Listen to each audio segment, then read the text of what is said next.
मोक्षमार्गस्य नेतारं भित्तारं कर्मभोभृतां ज्ञातारं विश्वतत्त्वानां वन्दे तद्गुणलब्धये। कौन सा सूत्र चलना है, सूत्र देना मुझे जरा। कल तक हमने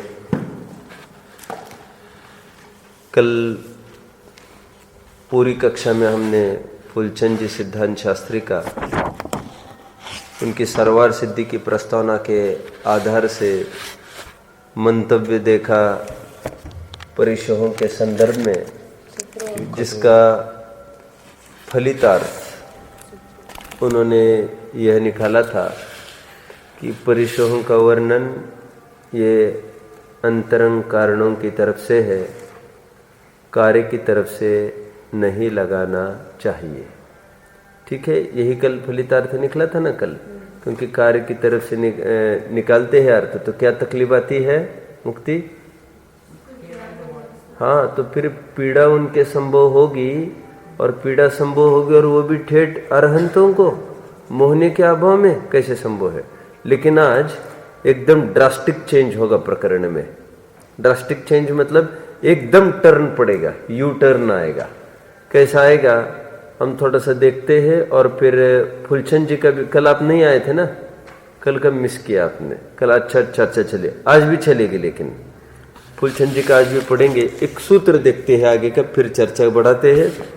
सूत्र देखिए आगे का, आज चलेगा 17वां सूत्र।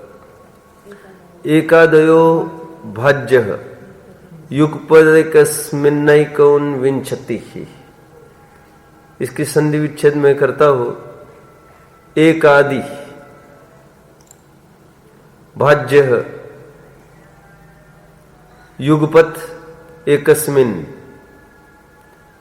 एकोनविंशति। क्या अर्थ है इसका? एकस्मिन, एक जीव के, युगपत, युगपत एक साथ, एक साथ एक जीव के, ये बीच का अर्थ हो गया। एकादयो, एक आदि से लेकर, एक आदि से लेकर 1 2 3 4 5 6 7 8 19 20, नहीं नहीं नहीं, कहां तक? तो कह रहे हैं एकोनविंशति, 1 से लेकर 19 तक के परिशह एक जीव को एक समय में हो सकते हैं। एक समय में एक जीव में। क्यों? एक जीव को अनेक समय की भी बात नहीं कर रहे, क्योंकि एक जीव के अनेक समय में 2200 परिशह संभव है, वो भी वो पर्टिकुलर गुणस्थान वाला होगा तो। और अनेक जीव के भी एक समय में देखा जाए तो उनके भी, बोलिए, उनके भी 22 परिशह देखे जा सकते हैं। अनेक जीवापेक्षा कथन और एक जीवापेक्षा कथन, ये पकड़ रहे सब। जैसे दूसरे गुणस्थान की परिभाषा करते हैं ना हम, क्या करते हैं दूसरे गुणस्थान की? वहां पर किसका उदय रहता है? अनंत अनुबंधी चतुष्क में से किसी एक का। वो एक जीव की अपेक्षा कथन है, और नाना जीव की अपेक्षा क्या कथन करेंगे? अनंत अनुबंधी चतुष्क का उदय, किसी को किसी का होगा, किसी को किसी का होगा। मुक्ति पकड़ रही हो? दूसरा गुणस्थान कौन सा है? साधन सम्यक्त। वेरी गुड बेटा, वेरी गुड। तो वहां पर अनंत अनुबंधी का उदय रहता है, जानते हो आप, इसलिए उसको पारिणामिक भाव कहते हैं। सुना है कभी? उसको दर्शन मोह का ना उदय है, ना उपशम है, ना उपशम, पारिणामिक भाव का। चलिए आगे बढ़ते हैं। क्या फलितार्थ निकला? 1 से लेकर 19 तक के परिशह एक जीव को हो सकते हैं। मतलब एक परिशह भी हो सकते हैं, 2 भी हो सकते हैं, 3 भी हो सकते हैं, 4 भी हो सकते हैं। एक तो होगा होगा कह रहे हैं, बिना परिशह के नहीं होगा, ये भी बात फलित निकल रही है सूत्र में से। लेकिन 19 से ज्यादा नहीं होंगे, ये भी बात फलित निकल रही है। अभी बहुत सारी समस्या हमारे दिमाग में आ गई है। वो दिमाग में क्या क्या समस्या आ रही है, जरा मुझे कोई बताएगा? मुझे कोई बताएगा क्या क्या समस्या आ रही होगी? 1 से लेकर 19 तक के परिशह बोले जा रहे हैं। मैंने कहा था एकदम यू टर्न आएगा, ड्रास्टिक चेंज आएगा इस सूत्र में। वो ड्रास्टिक चेंज क्या दिख रहा है आपको? वो ये दिख रहा है कि अभी तक के जो परिशह के सूत्र थे उनका टोन अलग था, और इन अंतिम सूत्र का टोन अलग पड़ रहा है। टोन अलग इसलिए पड़ रहा है, अभी तक के सूत्रों को कारणों की तरफ से, अंतरंग कारणों की तरफ से बोला जा रहा था। अंतरंग कारण मतलब कर्म की तरफ से। तो कर्म की तरफ से कभी भी एक परिचय संभव है क्या देवेश? होगा एक परिचय संभव कभी भी? क्यों? कम से कम 11 तो होंगे ही होंगे, 13वें गुणस्थानवर्ती और 14वें वाले को। और फिर नीचे आओ 9वें, 10वें, 11वें, 12वें, तो और ज्यादा परिचय होंगे। और नीचे आओ तो और ज्यादा परिचय होंगे। और कम से कम परिचय उस न्याय से, अंतरंग कारणों की तरफ से देखा जाए तो कम से कम और ज्यादा से ज्यादा परिचय कितने होने चाहिए? आप कम से कम परिचय कितने होंगे? फिर यदि 6वें गुणस्थानवर्ती होगा तो 22 परिचय होंगे, 7वें वाला होगा तो भी 22 होंगे, क्योंकि सभी कर्म का उसका उदय चल रहा है। और आयु की तो बात नहीं चल रही, क्योंकि आयु को लेकर कोई उदय परिचय भी नहीं है, इसलिए 7 कर्म का उदय की तो मैं बात भी नहीं आती। वैसे तो उदय तो 8 का चलता रहता है। 7वां 8वां गुणस्थान, 7वें गुणस्थान में भी कितने परिचय बोलेंगे? 22। 7वें में, 8वें में आएंगे तो कितना परिचय बोलना पड़ेगा? कितना? 21 परिचय बोलने पड़ेंगे। मुक्ति क्यों? दर्शन मोह को उदय नहीं है 8वें में, दर्शन मोह को उदय 7वें तक बोला क्षय के कारण। तो उसके हिसाब से ज्यादा से ज्यादा 22 परिचय, अभी 21 परिचय भी संभव है। और ऊपर बढ़ो और कम से कम कितने परिचय संभव है? 11। 11 से कम हो सकता है? कभी भी नहीं होंगे, क्योंकि उड़ेंगे तो 11 एक साथ उड़ेंगे ना, क्योंकि वेदने को ही लेकर तो है ये सब। तो यह आपत्ति अभी तक, मतलब अभी तक का सूत्र था, उसके से यह फलित निकल रहा था। आप सब पकड़ो बात को। इस बात को फूलचंद जी ने खूब पकड़ा, मतलब इतना बहुमान आता है मुझे उस विद्वान का, ऐसे गहन तत्व पकड़े हैं। लेकिन अब एकदम ऐसा सूत्र डाल दिया ट्विस्ट में कि कह रहे ज्यादा से ज्यादा 19, और अपने उस अंतरंग कारणों की तरफ से 19 संभव कभी नहीं होते थे। क्यों नहीं? या तो 22, या तो 21, या तो सीधे बोलो फिर, या तो सीधे फिर 14 और नीचे हो तो 19 कब संभव होते थे? संभव ही नहीं था 19 को। तो इन्होंने 1 से लेकर 19 कैसे बोला, ये थोड़े मंथन का विषय बन गया। इसका मतलब ये हुआ, ये अंतिम सूत्र जो परिचय का जोड़ रहे हैं मुक्ति बेटा, वो परिचय वो बाहर के कारणों की तरफ से उन्होंने डाल दिया है। मतलब अंतरंग कारणों की तरफ से अभी चर्चा चली। अंतरंग कारण मतलब कर्म, बहिरंग कारण मतलब मित्र शत्रु। तो बहिरंग कारण की तरफ से ये अंतिम वो सूत्र डाला है, इसलिए सूत्र ऐसा बना है। पकड़ रहे हैं? और इसी में वो संभव है कि 1 भी परिचय संभव है और 19 तक के भी संभव है। अपन ये भी फिर देखेंगे, क्यों भैया फिर बिना परिचय के क्यों संभव नहीं? आप पकड़ रहे मेरी बात को? सक्षम? मेरी बात को पकड़ा? क्या बोला मैंने? बैठो। बिना परिचय के भी संभव है कि नहीं, ये भी फिर देखा जाए, क्योंकि बहिरंग कारण की तरफ से बोल रहे हैं ना ये सब। अब पहले हम ये देखें 19 परिचय कौन से बोल रही है, उनके दिमाग में क्या है। तो उनका ये कहना है 19 परिचयों में कहते हैं, बोलिए मुक्ति तो बोलेगी। हाँ, निषेध्या, शय्या और चर्या, इन तीनों परिचयों में से एक ही परिचय होगा, क्योंकि आदमी एक समय में या तो बैठेगा, या तो लेटेगा, या तो चलेगा। ये बहुत नेचुरल बात है। और शीत या उष्ण, या तो ठंड होगी या गर्मी होगी। ठीक है? हो गए 19, वो 3 कट गए, 19 हो गए। अब एक आशंका की जा सकती है। क्या आशंका की जा सकती है शंकाकार की तरफ से? प्रज्ञा और अज्ञान, ये भी तो दोनों एक साथ संभव नहीं है। इन दोनों में से भी एक को हटा दो ना, या तो ज्ञानी होगा या अज्ञानी होगा। दोनों कैसे संभव है? देखो यहां पर अज्ञान मतलब तो वो अज्ञान की बात ही नहीं है। कौन सा अज्ञान? 1 मिनट मुक्ति बोलो। क्षयोपशमिक अज्ञान की तो यह बात ही नहीं है, औदैहिक अज्ञान की ही बात संभवित है। क्षयोपशमिक और औदैहिक अज्ञान मतलब क्या? मुक्ति। क्षयोपशमिक और औदैहिक अज्ञान मतलब क्या?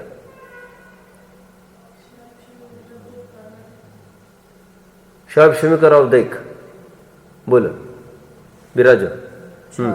मतलब जो मिथ्या रूप ज्ञान है, और हाँ, कुमति कुश्रुत को अवधि, और औदैहिक अज्ञान मतलब ज्ञान की कमी। 12वें गुणस्थान तक औदैहिक अज्ञान होता है, और क्षयोपशमिक का ज्ञान पहले दूसरे गुणस्थान में होता है, चौथे में नहीं होता। तीसरे में तो मिश्र दशा है, उसके क्या कथन करना। पकड़ रहे आप सब। नहीं जानने रूप ज्ञान, नहीं जानने रूप अज्ञान औदिक अज्ञान, विपरीत जानने रूप अज्ञान क्षयक्षमिक अज्ञान, प्रयोजनभूत तत्व की बात चल रही है। चलना है आगे। टोडरमल जी ने इसको लिया। मैं अभी क्या कहना चाहता हूं, यहां पर कौन सा अज्ञान की बात करेंगे? क्षयक्षमिक क्या औदिक मुक्ति। यहां पर कौन से अज्ञान की बात करेंगे परिचय में? मुक्ति को बोलने दो। क्यों क्षयक्षमिक की क्यों नहीं? लगा लॉजिक बराबर है। और ये चर्चा, ये चर्चा छठवें से गुणस्थान से परिचयों की। Very nice. एक हेतु ये हो, दूसरा हेतु देवेश। दूसरे हेतु क्या है? अज्ञान परिचय नहीं लेने का। और दर्शन परिचय दे रखा है ना उन्होंने, मिथ्या दर्शन। आप समझ रहे? दर्शन परिचय दर्शन मोह के उदय से होने वाला, तो उसी के साथ जो ज्ञान होता है, अब उसको तो वैसे अज्ञान बोलेंगे नहीं कायदे से, क्योंकि उसको कायदे से मिथ्या दर्शन भी नहीं बोलेंगे। दर्शन मोह एक का टुकड़ा है वो, दर्शन मोह के अंश का। चलते हैं आगे हम। तो ये 19 परिचय ये संभवित होते हैं। ये सूत्र हमने देखा। वैसे इसका भी खुलासा एक बार हो जाए कि ज्ञान और अज्ञान परिचय एक साथ कैसे हो सकते हैं। तो ऐसा आचार्य देव ने उदाहरण दिया कि कोई श्रुत ज्ञान का पूर्णता वाला हो। पूर्णता का अपन तो नहीं बोल सकते कोई, क्योंकि उसका अवधि भी प्रकट हो सकता है। ये श्रुत ज्ञान की अधिकता हो किसी में, लेकिन अवधि ज्ञान की कमी हो, तो उस अपेक्षा से अवधि ज्ञान की नास्तिक की तरफ से उसको अज्ञान कहा जाएगा, और अन्य श्रुत ज्ञानियों की अपेक्षा से उसको विशेष ज्ञान भी कहा जाएगा। और अवधि ज्ञान ही के साथ क्यों कंपेयर करें? बल्कि मैं तो ये कह रहा हूं श्रुत ज्ञान में भी कंपैरिजन भी करे तो सबका सभी विषय में कमांड नहीं होता है। अभी देखिए, जैसे आयुष की अपेक्षा से मैं ज्ञानी हूं और आयुष की अपेक्षा में अज्ञानी भी हूं। कैसे? वो कुंडली उंडली में तो किसी की बनाने नहीं जानता भाई, तो मैं तो अज्ञानी सिद्ध हो गए। और कुछ थोड़ी बहुत बातें ऐसी होगी, अनुमान है मेरा कि मुझे आती होगी, आप भी कल्पना करो बस कि आती होगी, तो उस अपेक्षा से मैं ज्ञानी हो गए। तो ऐसा हर एक मुनि के ये दोनों परिचय संभव है, क्योंकि सबको सभी बातें आती है ऐसा नहीं होता है। ठीक है? और आती भी होगी तो अवधि ज्ञान की अपेक्षा आप उसको कंपेयर करेंगे। आगे बढ़ते हैं। अभी देखिए, मैं फुलचंद जी को कुछ पढ़ के दिखाऊंगा। आप कॉन्सेंट्रेट करने की आवश्यकता पड़ेगी।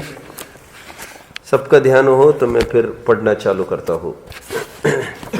और बहुत अच्छा प्रकरण चलेगा अभी।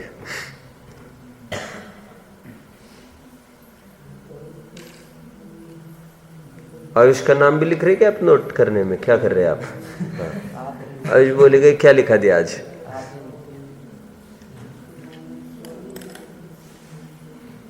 चलिए, अब यहां पर ध्यान केंद्रित करिए तो मैं आगे बढ़ पाऊं। अभी वो सूत्र की तरफ दृष्टि दौड़ाइए। नागन्यारति वाला सूत्र है। कौन सा सूत्र है ये? 9वां। कौन सा सूत्र है? 22 परिचयों के स्वरूप बताने वाला 9वां सूत्र की तरफ ध्यान दीजिए अभी, जिसमें 22 परिचय लिखे गए हैं। तो एक बात मजबूती से उठकर सामने आ रही। क्या सामने आ रही है? कि यह सूत्र, बोलो, दिगंबरत्व को सिद्ध करने के लिए बहुत बेहतरीन सूत्र है। मुझे इस प्रकरण को, अभी मैंने मुनि का स्वरूप लिया 40 आवर्स में, 6 ढाल के अंतर्गत 6वीं ढाल में। ये भी प्रकरण मुझे डालना चाहिए था वहां पर। मुझे आज ख्याल में आ रहा है कि इसका डालना कितना जरूरी था वहां पर, नग्नता की सिद्धि के लिए। क्यों? ये सूत्र बराबर श्वेतंबर भी स्वीकार करते, दिगंबर भी स्वीकार करते हैं, लेकिन यह सूत्र चिल्ला चिल्ला कर ये घोषणा कर रहा है कि दिगंबरत्व की सिद्धि हो गई, अनादि इसी की सिद्धि हो गई। क्यों? श्वेतंबर में तो नग्नता कहां मानी है? और अपन अर्थ देखते हैं, उन्होंने तो वे अचेल मानते उसको, अचेल। कदाचित वे 28 मूल गुण को कहे भी, कौन? श्वेतंबर कहे भी 28 को, घबराने की आवश्यकता नहीं है। लेकिन उसमें नग्नता के अंतर्गत क्या कहेंगे वे? अचेल। लेकिन आपको यह लग रहा होगा अचेल और नग्नता तो एक ही है, ऐसा लग रहा है ना। चेल मतलब वस्त्र, नहीं, ऐसा नहीं है। अचेल, ये चेल को नए प्रत्यय लगकर वो अचेल बना है। तो अचेल के दो अर्थ फलित होते हैं। कौन सा? एक तो चेल से रहित और एक तो किंचित चेल। ये व्याकरण पकड़ रहे हैं कोई? आप पकड़ रहे हैं? जैसे जैसे नो कषाय, नो कषाय वर्ड है ना अपने यहाँ, रति हस्य रति रति। नो कषाय का ही एक अर्थ क्या है बताया? अकषाय। Very nice. मुझे तो ये बताना है कि अ का अर्थ किंचित के अर्थ में होता है, और नए प्रत्यय यदि लगाते हैं तो उसका अर्थ किंचित बनता है, अभाव परक नहीं बनता है। हमारे यहाँ कितने प्रयोग हुए हैं ऐसे?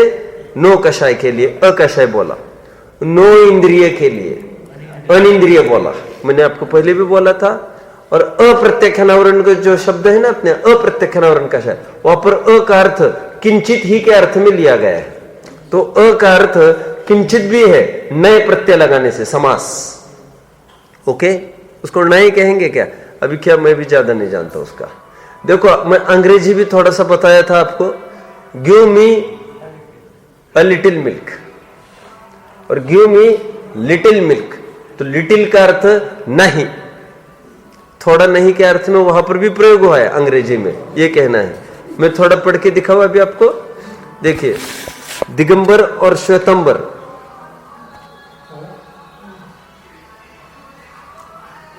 दोनों परंपराएं 22 परिसरों को स्वीकार करती है। मुझे कुछ नहीं पता, आप सामने होंगे लोग, उनको पूछो। दिगंबर और श्वेतंबर दोनों परंपराएं 22 परिसरों को स्वीकार करती है। तत्वर सूत्र में इनका प्रतिपादन करने वाला जो सूत्र है उसमें एक परिसर का नाम नागन्य है। ये ध्यान दीजिए सब। देखना यह है कि यहां तत्वर सूत्रकार ने नागन्य शब्द को ही क्यों स्वीकार किया है। क्या इस शब्द का स्वीकार श्वेतंबर परंपरा के अनुसार आगम सम्मत हो सकता है? फुलचंद जी की प्रस्तावना है, पृष्ठ क्रमांक 63। फुलचंद जी का है ये सरवार सिद्धि की प्रस्तावना है, पृष्ठ क्रमांक 63। श्वेतंबर परंपरा के आगम में नागन्य परिसर के स्थान में सर्वत्र अचेल परिसर का उल्लेख मिलता है, जो उस संप्रदाय के अनुरूप है। क्योंकि अचेल शब्द में णय समास होने से, प्रत्यय कहने की अपेक्षा णय समास कह रहे यहां पर होने से, उस संप्रदाय में इस शब्द के वस्त्र का अभाव और अल्प वस्त्र ये दोनों ही अर्थ फलित हो जाते हैं। परंतु इस प्रकार नागन्य शब्द से इन दोनों अर्थों को बोलो फलित नहीं किया जा सकता। एक कितने जन बात को पकड़ रहे हैं? मुक्ति बात को पकड़ रहे हो बेटा? Very nice. नग्न यह स्वतंत्र शब्द है और इस शब्द का वस्त्र के आवरण से रहित एकमात्र यही अर्थ होता है। उसमें उनको छल करने को कोई अवसर नहीं। श्वेतंबर को नग्न शब्द में स्पष्ट है कि यह 22 परिसरों का प्रतिपादन करने वाला सूत्र भी जितना अधिक दिगंबर परंपरा के नजदीक है उतना श्वेतंबर परंपरा के नजदीक नहीं है। एक प्रकरण यह हुआ नग्नता को लेकर। अब एक नया प्रकरण चलेगा। कौन सा? देखिए, 22 परिसरों में से एक साथ एक जीव के कितने परिसर हो सकते हैं, इसका विचार करते हुए श्वेतंबर आगम साहित्य में व्याख्या प्रज्ञप्ति उनका, ये भी अटपटी बात मिलने वाली है आपको। उन्होंने क्या किया देखो, उन्होंने एक साथ 1 से लेकर 19 अपन बोल रहे ना, उनकी व्याख्या प्रज्ञप्ति में श्वेतंबर ग्रंथों में उनके कितने परिसर हो सकते हैं, इस पर उन्होंने 2 घट सकते हैं परिसर, ऐसा बोला बस। कौन कौन से? तो कहते हैं वे कि 20 परिसर तो ज्यादा कम से कम होंगे ही होंगे। उनका यह कहना है जिनका निषेध्य होगा उनका चर्या नहीं होगा, जिनका चर्या होगा उनका निषेध्य नहीं होगा। या तो चलेगा या तो बैठेगा, या तो बैठेगा या तो चलेगा। लेकिन शय्या के बारे में उनका कोई कमेंट नहीं है। देखिए क्या कहते हैं, 22 परिशों में से एक साथ एक जीव के कितने परिशव हो सकते हैं, इसका विचार करते हुए श्वेतंबर आगम साहित्य व्याख्या प्रज्ञप्ति नाम है, श्वेतंबर में बतलाया है कि 7 और 8 प्रकार के कर्मों का बंद करने वाले जीव के 22 परिशव होते हैं। 7 और 8 का क्या भाव है आप मुझे बताएंगे। 7 और 8 कर्म बंधन का क्या भाव है आप मुझे बताएंगे।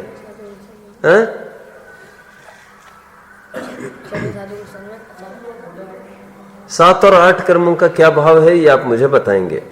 देखिए सुनिए, मैं बता रहा हूं, 7वें गुणस्थान तक ही आयु का बंध होता है। 7वें गुणस्थान के बाद आयु का बंध नहीं होता है। तो यदि आप 6वें 7वें गुणस्थान लेते हो बोलो तो 8 कर्मों का बंध कह सकते हैं, कदाचित आयु का अवसर हो बंध का तो। और 8वें गुणस्थान के आगे आंख मीच कर आप 8 कर्म का बंध तो बोल ही नहीं सकते। आयु का बंध वहां पर कभी नहीं होता, 7 ही का होगा। इसलिए 7 या 8 कर्म का बंधन बोल रहे। जिन जीवों को 7 या 8 कर्म बंध रहे हैं उनको क्या है मुक्ति, 22 परिशह हो सकते हैं, ऐसा बोल रहे। देखिए आगे बढ़ते हैं हम। परंतु ऐसा जीव एक साथ 20 परिशहों का ही वेदन करता है। 20 परिशहों का 2 कौन से परिशह कम हो जाते हैं, ये व्याख्या प्रज्ञप्ति के आधार से इस बात का उल्लेख करते हुए वहां बतलाया है कि जिस समय वह जीव शीत परिशह का वेदन करता है उस समय उष्ण परिशह का वेदन नहीं करता, एंड वाइस वर्सा। जिस समय उष्ण परिशह का वेदन करता है उस समय शीत परिशह का वेदन नहीं करता। इस प्रकार एक परिशह तो यह कम हो जाता है, तथा जिस समय चर्या परिशह का वेदन करता है उस समय निषेध्य परिशह का वेदन नहीं करता, और जिस समय निषेध्य परिशह का वेदन करता है उस समय चर्या परिशह का वेदन नहीं करता। इस प्रकार एक परिशह यह कम हो जाता है। कुल 20 परिशह रहते हैं जिनका वेदन यह जीव एक साथ करता है। व्याख्या प्रज्ञप्ति सबको पकड़ में आई। और आगे बढ़ूंगा, एक प्रकरण चलेगा, मिलते जुलते प्रकरण है, ये सब परिशहों को लेकर है। किंतु तत्वर सूत्र में परिशहों के एक साथ वेदन करने के अधिक से अधिक संख्या 19 निश्चित की गई है। यह हमें युक्ति संगत क्या है इसका विचार नहीं करना है, बतलाना केवल इतना ही है कि तत्वर सूत्रकार इस प्रकार का निर्देश भी श्वेतंबर आगम परंपरा का अनुसरण नहीं करता। श्वेतंबर परंपरा वो तत्वर सूत्र का अनुसरण नहीं कर रही है, यह बोल रहे। बस आगे भी जिनके 11 परिशह होते हैं यह प्रकरण चलेगा। किसके, एकादश जिने वाला सूत्र, जिनेन्द्र भगवान के। इस सूत्र का विस्तार के साथ विचार तो करके आए हैं, ये बोल रहे। आगे परिशहों के प्रसंग में सूत्रकार की दृष्टि मुख्यतया अंतरंग कारणों के विवेचन करने की रही है। ये पकड़ रहे, अंतरंग कारण मतलब कर्म। ये अभी तक के सूत्र में आगे वे किस कर्म के उदय में कितने परिशह होते हैं इतना कहकर अधिकारी भेद से अलग अलग परिशहों की संख्या का निर्देश करते हैं। पर बहुत इंपॉर्टेंट लाइन है, पर इसका यह अर्थ नहीं है कि अंतरंग कारणों के अनुसार जहां जितने परिशहों का उल्लेख उन्होंने किया है वहां उतने परिशहों का सद्भाव वे नियम से मानते ही है। और मानते तो क्या आपत्ति आती, ये सूत्र खड़ा नहीं होता ना। फिर कौन सा, वो 1 से लेकर 19 परिशह होते, ये कैसे सूत्र खड़ा होता, क्योंकि कर्म का उदय सर्व था। 6वें गुणस्थानवर्ती को फिर हीनाधिक परिशह नहीं बोल सकते आप, सबको एक साथ 22 परिशह बोलने पड़ेंगे आपको 6वें 7वें में। और ये हीनाधिकपना तभी संभव है जब अंतरंग कारण को गौण किया जाए, मुक्ति पकड़ रही हो। आगे पर इसका यह अर्थ नहीं कि अंतरंग कारणों के अनुसार जहां जितने परिशहों का उल्लेख उन्होंने किया है वह उतने परिशहों का सद्भाव वे नियम से मानते ही है। उन्होंने परिशह के प्रकरण के अंतिम सूत्र में, अंतिम सूत्र कौन सा मुक्ति, अंतिम सूत्र कौन सा, अब पढ़ के दिखाओ, पढ़ के दिखाओ। एकादयो भाज्य युगपदे कस्मिन न एकोनविंशति, ये वाला सूत्र सूत्र में परिशों के कार्य के अनुसार भी अलग सा विधान किया है। कार्य मतलब फीलिंग, वेदन की तरफ से भी किया है। मैं अभी बहिरंग कारण बोल रहा था, इन्होंने वेदन की तरफ से डाल दिया है, कोई बात नहीं, लेकिन अंतरंग कारण की तरफ से ही नहीं लगाना। यह बात तो फलित ही हो रही है कर्मों की तरफ से। वे कहते हैं कि यद्यपि कुल परिचय 22 है, तथापि एक जीव के एक साथ 1 से लेकर 19 तक परिचय हो सकते हैं। स्पष्ट है कि इस अंतिम सूत्र के प्रकाश में यह अर्थ नहीं फलित किया जा सकता कि किस प्रकार तत्वर सूत्रकार ने कर्म निमित्त को की अपेक्षा कहा कितने परिचय होते हैं। इस बात का विधान किया है। इस प्रकार उन्हें सर्वत्र उनका कार्य भी अभिष्ट है। बोलो, सर्वत्र उनको कार्य भी अभिष्ट है। सर्वत्र उनको, बोलो, बात को पूरी करो मेरी। नेक्स्ट पार्ट बोलो। सर्वत्र उनको अंतरंग कारण ही अभिष्ट नहीं है, कार्य भी अभिष्ट है। ये अंतिम सूत्र से पकड़ में आए। कितने जन पकड़ रहे, मुझे हाथ ऊपर चाहिए समझने वालों में से। अक्षत पकड़ रहे, कसम से पकड़ रहे? संयम, बात को पकड़ रहे क्या कुछ कि नहीं पकड़ रहे? परफेक्ट 100% कौन पकड़ रहा है बात को? तुम पकड़ रहे हैं। ये तुम नहीं पकड़ रहे? अभिषेक, मुक्ति, आप पकड़ रही हो 100%? क्या कठिनाई पड़ रही मुझे बताओ समझने में। प्रकरण तो महत्वपूर्ण है। 100% आप भी नहीं पकड़ रहे। आप तो हाथ ऊपर मुफ्त में ही चल रहा है क्या मक्खन लगाने का काम? क्या नाम है, तुम ऊपर तो देखो भाई, टोपा पहने बैठे, मैं कर रहा हूं, तू नीचे देखता जा रहा है। तुम मुझे ये बताओ, तुम्हें समझ में आ रहा है कि नहीं? 100% कहाँ दिक्कत हो रही समझने में, बताओ मुझे। ये समझ में आ रहा कि जो अंतरंग कारण है सर्वथा उससे काम नहीं होता, जो कार्य है उससे भी थोड़ा काम होता है। तो फिर क्या समझना रहा अभी तुम्हारा? यही तो मैं बोल ही रहा हूं। अरे मैं ये कह रहा हूं, सर्वत्र अंतरंग कारणों की तरफ से निर्देश नहीं कर रहे हैं, कहीं कार्य के हिसाब से भी निर्देश कर रहे हैं। कार्य के हिसाब से निर्देश कर रहे हैं, कहां से फलित हुआ? यह अंतिम सूत्र से फलित हो रहा है।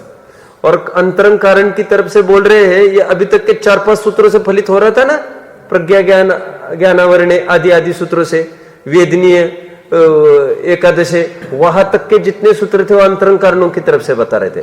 लेकिन ऐसा ही सर्वथा नहीं मान लेना, ऐसे मानने में आपत्ति पड़ रही है। फिर बोल रहे तो उनको कार्य से भी अभिष्ट है। कार्य मतलब परिणाम, फीलिंग, वेदन। एक समय में एक का वेदन करेगा तो उसको एक परिचय कहेंगे कार्य की तरफ से, और अंतरंग कारण की तरफ से उसी जीव को 22 परिचय भी कह सकते हैं। 100% कौन पकड़ रहा है बात को? 100%। तो यही तो मैं बोल रहा हूं भैया 4-4 दफे। नई बात क्या है ये? तुम ध्यान से सुनते नहीं हो इस बात को। सक्षम के अक्षम तुम नहीं पकड़ रहे ढंग से, तो हाथ ऊपर नहीं किया था। चलो आगे बढ़ते हैं। अर्जो, नहीं पकड़ रहे तुम? तुम्हारे लिए इतनी व्यवस्था कर रहे हो, घर बनाए पीछे, तो अभी भी ऐसा करता है। चलो कोई बात नहीं। चलो देखो, इसका तो केवल कहां तक गए? हाँ, ध्यान दीजिए। फलित किया जा सकता है कि जिस प्रकार तत्वर सूत्रकार ने कर्म निमित्त की अपेक्षा कहा कितने परिचय होते इस बात का विधान किया है, उसी प्रकार उन्हें सर्वत्र उनका कार्य भी अभिष्ट है। इसका तो केवल इतना ही अर्थ है कि अंतरंग कारणों के अनुसार सर्वत्र परिचयों की संभावना स्वीकार कर लेने पर भी यदि उन परिचयों के जो अन्य बाह्य निमित्त है वे नहीं मिलते तो एक भी परिचय नहीं होता। ये भी एक नया फलितार्थ निकाल दिया इन्होंने। यदि बाहर का एक भी कारण नहीं मिलेगा तो एक भी परिचय संभव नहीं होगा। यह नया केस और खड़ा हो गया। तभी तो सूत्रकार एक परिचय लेकर 19 परिचय तक होने रूप विकल्प का कथन करते हैं। यथा किसी प्रमत्त संयत साधु के सब कर्मों का उदय होने से सब परिचय संभव है, पर उनके परिचयों के बाह्य निमित्त एक भी नहीं है, तब उन्हें एक भी परिचय का वेदन न होगा। 3 केसेस खड़ी हो गई है। कौन कौन सी? एक कर्म की तरफ से अंतरंग कारण, एक वेदन की तरफ से कार्य की तरफ से, और एक बहिरंग निमित्त की तरफ से, मित्र शत्रु वगैरह। यदि एक परिचय का बाह्य निमित्त है तो एक परिचय का वेदन होगा, और अधिक परिचयों के बाह्य निमित्त उपस्थित है तो अधिक परिचयों का वेदन होगा। यदि कोई मुनि बैठे ध्यानस्थ, छठे गुण स्थान में वे आए, उनको उपयोग वैसे बाहर भले आंखें उनकी बंद है मान के चलो, और उस समय में कोई आकर उनको गाली दे रहा है और मारने के लिए तलवार भी खड़ी की है उन्होंने, है ना, उठाई है तलवार मारने के लिए। अब इसमें 2 परिचय सहन हो, 2 परिचय घटित हो रहे हैं। कौन कौन से बहिरंग कारण से? एक तो आक्रोश और एक तो वध। अभी उसी समय यदि शीत की बाधा हो, शुदा की बाधा हो, तो फिर वो भी घटित होगा एक साथ में। तो देखो, मुझे तो अभी दूसरी बात कहने, लेकिन वेदन तो किसी समय में एक ही का होता है, तो किसी समय में फिर एक ही परिचय घटित होगा न्याय से।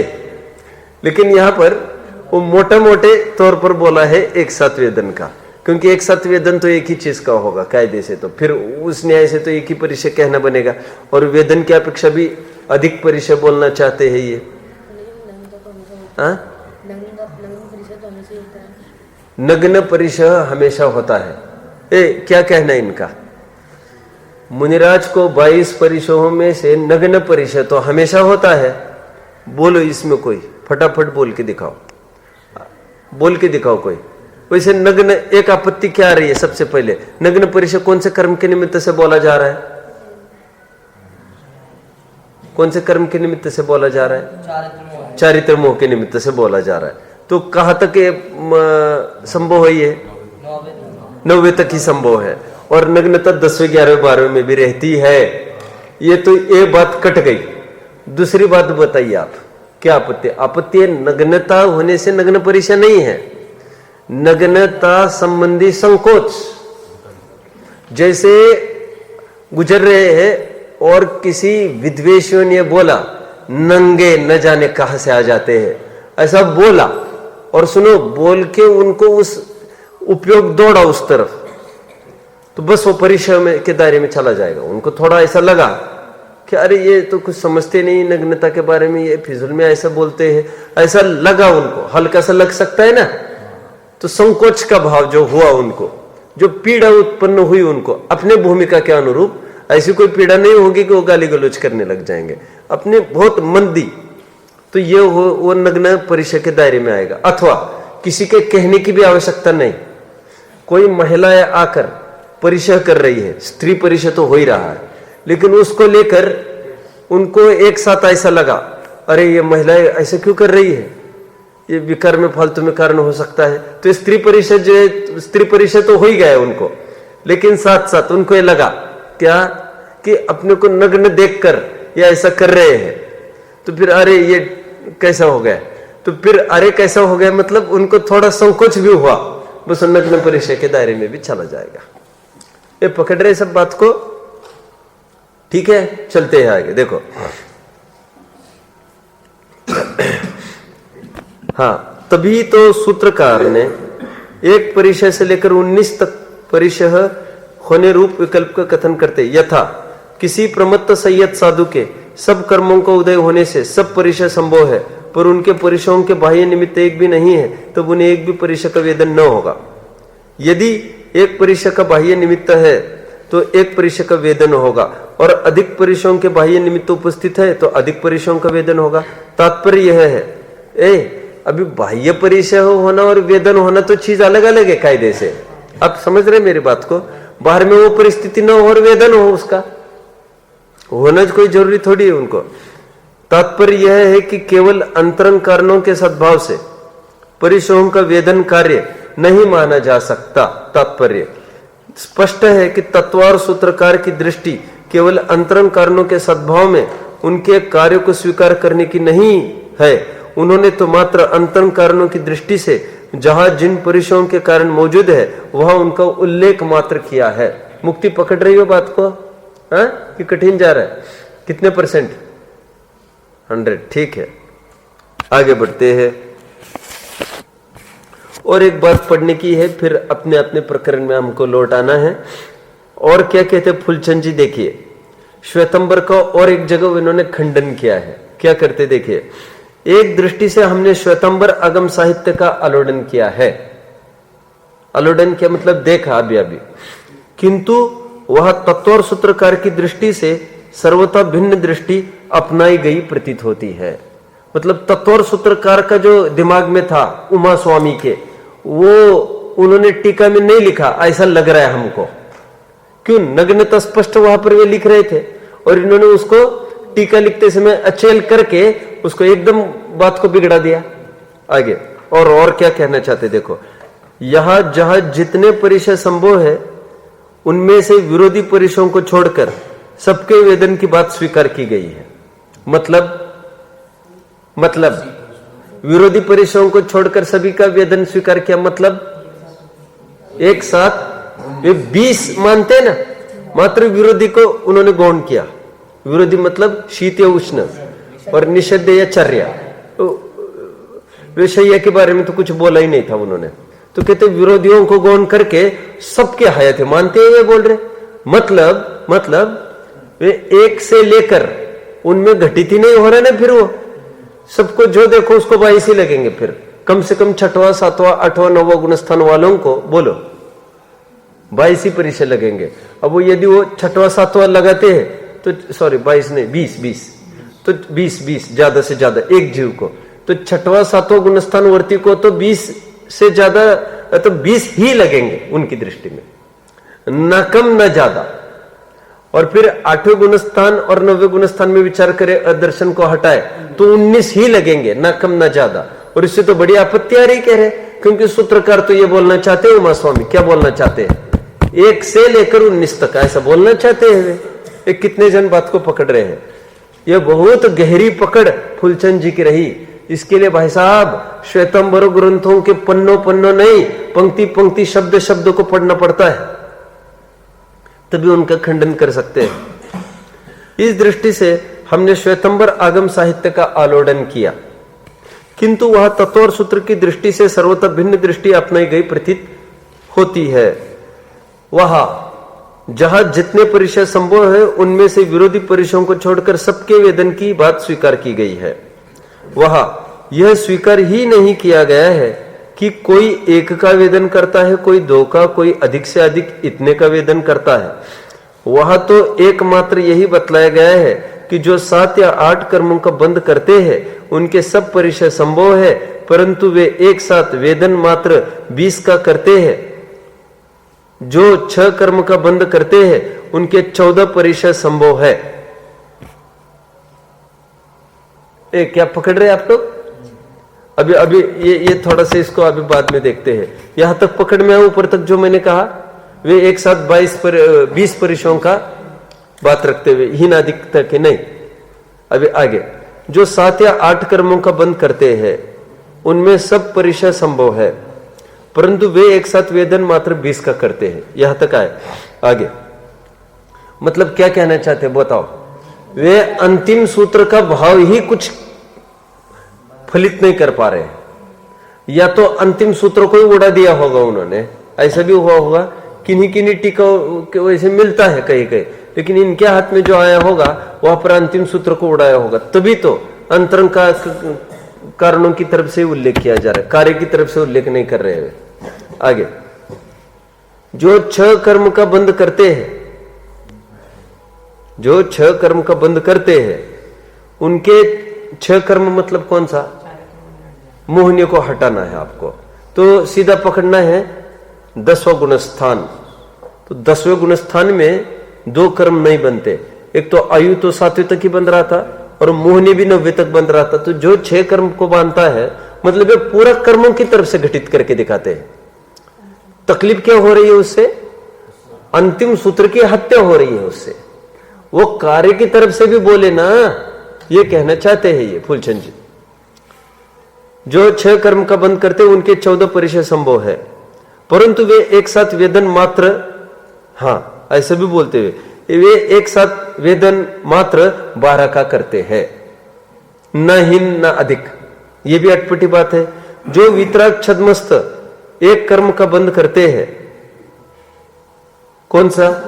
वेदनीय का। उनके भी 14 परिशह संभव है, परंतु वे एक साथ वेदन मात्र 12 ही का करते हैं। अब ये भी एक नया अटपटा कथन डाल दिया इन्होंने इसमें, नया कंसेप्ट।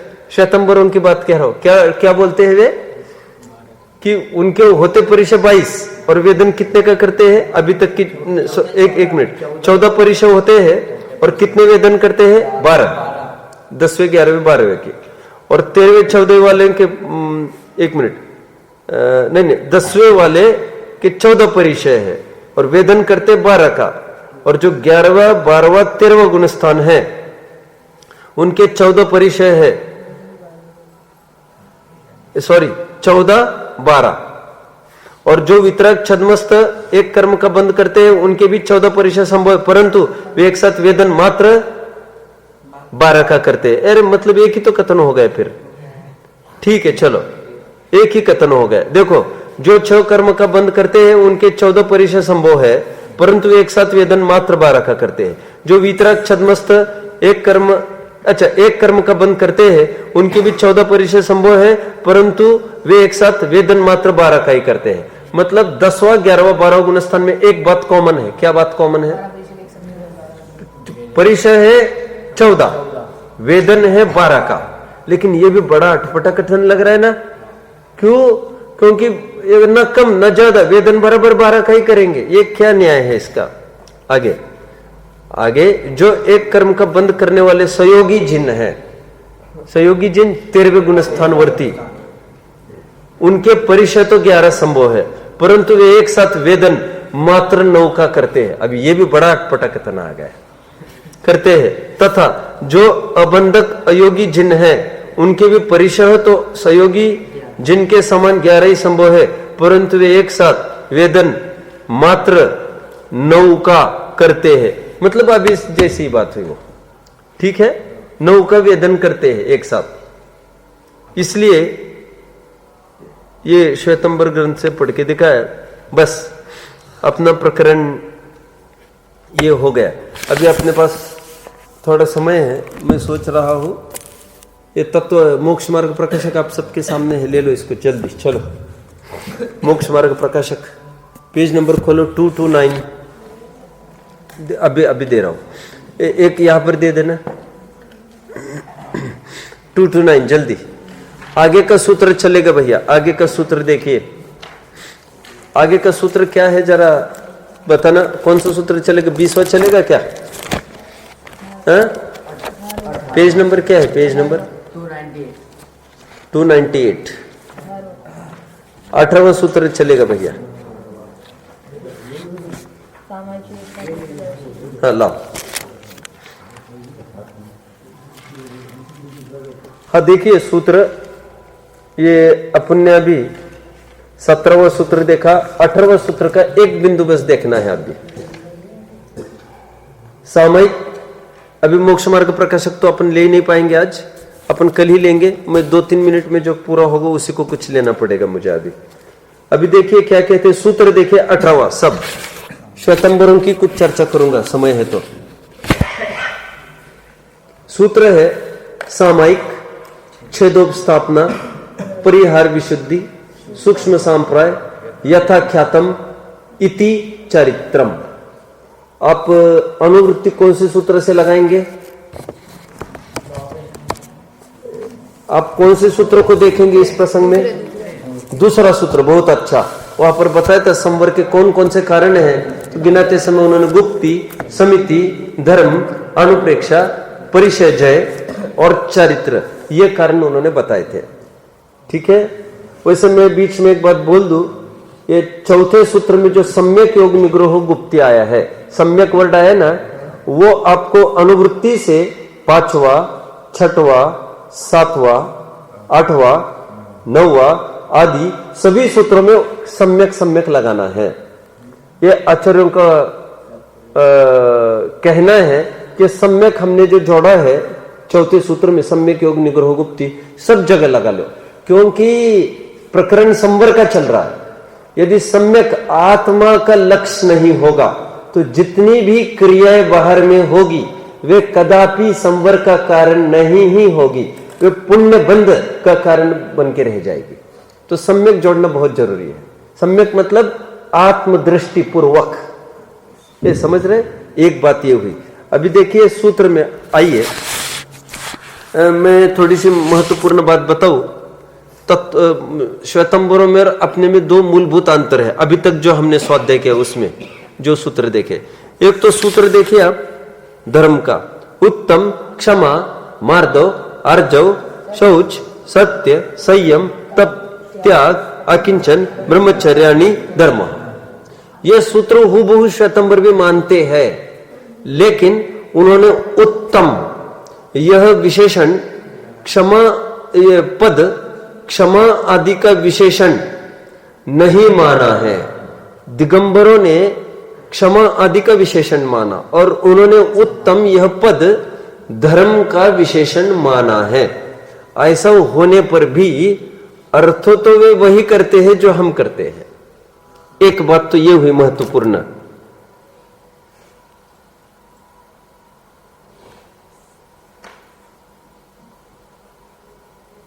मुक्ति ठीक है जो मैंने कहा पकड़ा, सूत्र हमारे जैसा ही उनका, लेकिन वे मानते हैं ये उत्तम, ये धर्म का विशेषण है ये, और अपन मानते क्षमा आदि का विशेषण है, हर एक के साथ लगाते हैं। ठीक, एक तो फर्क ये पड़ रहा है श्वेतंबर और अपने ग्रंथों में। दूसरा फर्क ये पड़ रहा है कि ये जो सूत्र अभी पढ़ा मैंने, इसकी चर्चा करनी है। कौन सा? सामायिक छदोपस्थापना परिहार विशुद्धि सूक्ष्म सांप्रदाय यथाख्यातम इति चारित्रम। इसमें इस सूत्र में इति इस शब्द को श्वेतंबरों ने स्वीकार नहीं किया और दिगंबर इति चारित्रम ऐसा बोल देते हैं। इति का क्या रहस्य है मैं थोड़ा बताऊं आपको। इति मतलब क्या होता है वैसे आप बताओ मुझे। इति इस प्रकार, वेरी नाइस, इस प्रकार। अभी समाप्ति, वेरी नाइस कहते हैं ना, इति श्री समाप्ति, अथ से लेकर इति तक, प्रारंभ से लेकर अंत तक इति समापन में जोड़ा जाता है। कहने की बात यहां पर यह है, दिगंबरों ने बारंबार इस बात को स्ट्रेस किया है, इति कहकर दिस इज ऑल। ये जो यथाख्यात चरित्र होगा दैट्स ऑल, मतलब ये 14वें गुणस्थान के अंतिम समय तक, सिद्ध अवस्था तक ये यही चलेगा। अब इसकी पूर्णता वो सीधा मोक्ष में लेके छोड़ेगी। ये इति का भाव ऐसा बना है। और जो चर्चा करनी है अपन चर्चा कल करेंगे। ओम नमः।